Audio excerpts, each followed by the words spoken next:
سميحة خليل آد أيان أوضا إن أي كم تهاي كوحدة إشاء أما الشياطين تضدك أي كشقيستان ضد يوتيوبر معان أياتشر لكن ولي قد أنا صدقي أورورين المساكين تا أنضنقنين الله سبحانه وتعالى في سورة الزخرف وحوليها أم يحسبون أننا لا نسمع سرهم ونجواهم بلى ورسلنا لديهم يكتبون سميحة خليل كوحداس أي كجرتا إيش اللي يراهدو أو حي مقرنيساي لا شقيستا شيطانka iska dhaafiyay furaha soo rogaysa diris la inuu ka warqabeyn iyadoo maqarnaysa ay kala Allah yaalam la waxa u badan tahay inuu ka warqabin hadii uu baadho uu ogaan doona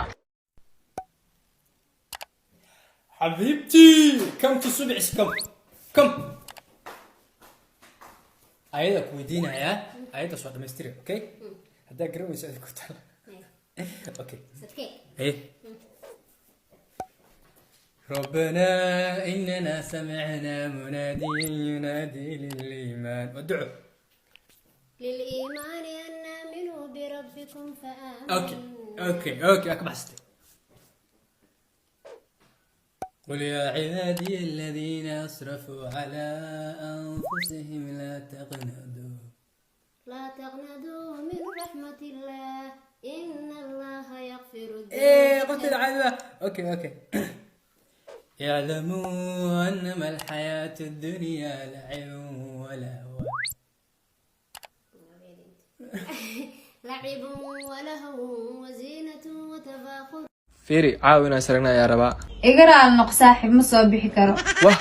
xafso 2 isbuuc ka codsan oo inaan is aragno maxaa hooyaday dhashay 9 bilood sugaysan inay aragto agarabta inay dheeli waayo Your mother has been waiting for you for 9 months but the day I will marry you she will wait for you forever labadana saaxiibadeyda waxay ugu soo dhaweeyeen airport Jomo Kenyatta anigana waxaan rabaa inaan ku soo dhaweeyo laba su'aal oo aad u fudud si aan u ogaado labada midkood ka aqli badan Cabdalla soo dhaw waa dhawa saki soo dhaw waa dhawa okay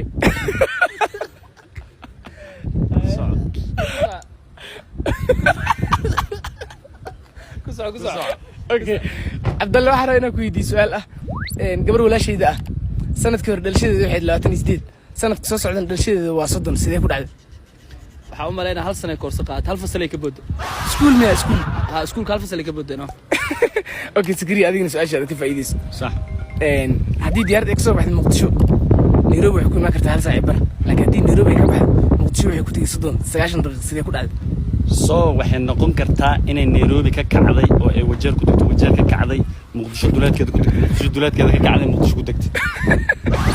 that's right labanin waxa u maleeyahay midkood inuu aqli badan yahay waxay xamaraan nool imaan qof hadduu isbitaal galo waa bukaan hadduu gaari raaco waa rakaab hadduu sukool galo waa arday su'aasha waxay tahay hadduu masquul galo muxuu yahay magac u bixi walaal